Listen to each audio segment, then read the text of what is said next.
En Syrie, les proches des chiites donc, qui sont tenus en otage, et devant l'ambassade turque, on fait encore une protestation.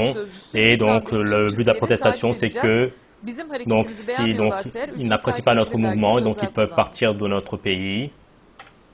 C'est-à-dire ceci, c'est une nouvelle mode, car c'est une mode qui est moche.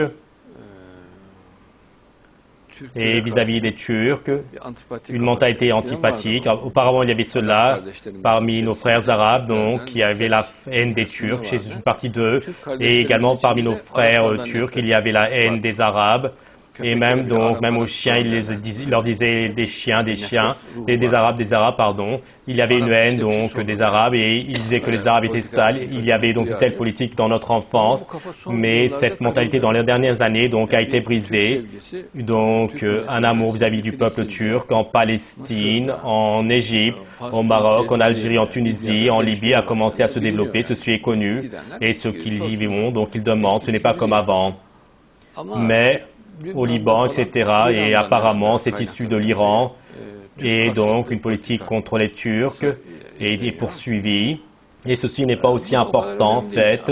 Ces choses sont passagères, c'est-à-dire, ce n'est pas à grande échelle. Ce sont de petits groupes et ce n'est pas donc à s'en importer. C'est-à-dire, s'il y avait une ouverture donc importante, une structure importante, je l'aurais dit, et cela ne l'est pas, si Dieu le veut.